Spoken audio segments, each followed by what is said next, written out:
Bulls, Hawks and Candy Crush. It's been an eventful week, and on the line now to give me his weekly wrap-up is Evan Lucas, market strategist at IG.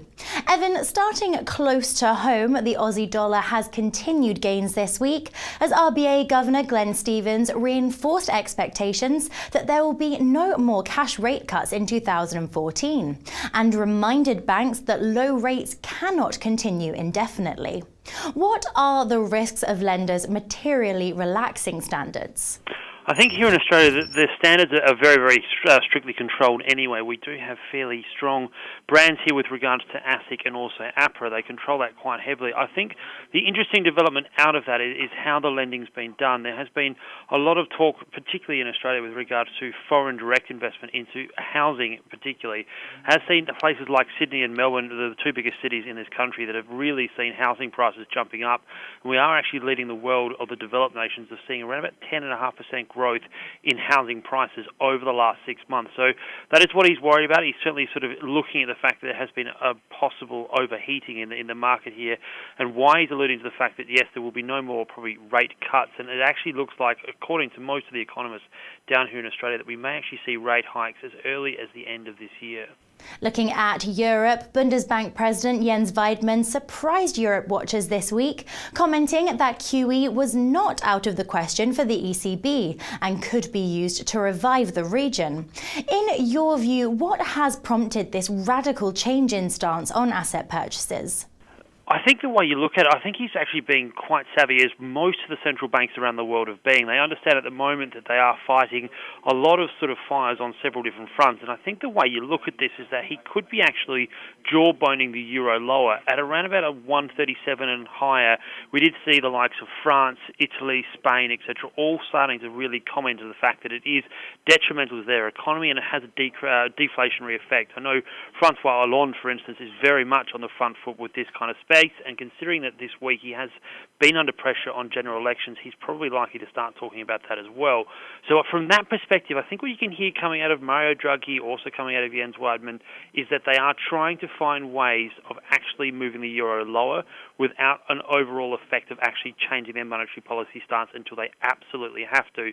Mario Draghi continues to talk about that idea. You know, they're watching with with close attention. They understand deflationary pressures are there. But if you actually have a look at the data that's starting to come out, the French actually snapped out of a 13-month contractionary period in manufacturing this week. We saw the Germans continuing to move at 9-month figures on the same read. All of that suggests that there are green shoots coming, and if they can hold the euro down for as long as they possibly can before the US dollar strength that it is coming comes through, that is a very savvy way of operating in what is realistically blunt tool operating, which is monetary policy. Positive US data out this week highlighted that the US economy is finally beginning to close the gap. How does this set the US dollar up ahead of next week's market mover, NFP Friday? Yeah, it certainly is getting that way. And again, overnight we saw the jobless claims in the US at 5.5-month lows. So it does really put, as you said, NFP Friday well and truly in play. We do look like seeing next week a huge amount of US data that could be US dollar positive. It would back up what we're hearing from Janet Yellen from last week. Over the last sort of 48 hours, we've seen both Jamie Bullard and also Charles Evans talking about the fact they are seeing better improvement economic data, the possibility that the asset purchase program will be finished by the end of this year and then rates rise sometime next year. All of that is moving in the right direction, and all of that is US dollar positive. It will also probably therefore mean that also the US Treasury market becomes attractive and puts the gold sort of story that's happened over the last week in clear perspective that as a safe haven asset and an inert metal, it is certainly not the place to be. So all of that is US dollar positive, and it will be very interesting to see come Friday night what happens in the US and whether or not they can actually achieve a figure somewhere along the lines that they want, which is between 180 and around about 200,000 jobs added over the month. And finishing up with some stock market news today, Candy Crush maker King Digital Entertainment's debut on the New York Stock Exchange turned out to be not so sweet as the game maker's stock slumped, ending its first day of trading down 15%.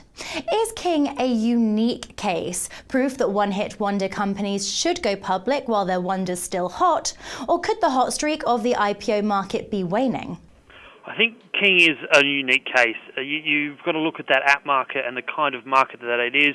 You can allude to people like Angry Birds as another place there, that it is a very, very niche market and a very, very competitive market. And because of that uniqueness, it is very, very hard to sort of replicate earning streams unless you can find the next sort of one-hit wonder idea, which is what Candy Crush is. In terms of the public sort of IPO market over in the US, I think you can start to call about whether or not it's waning or not with the listing of Alibaba. That is going to be the biggest listing that the Dow has seen in a very, very long time, and it could be an absolute pearl if it does come off the way it is.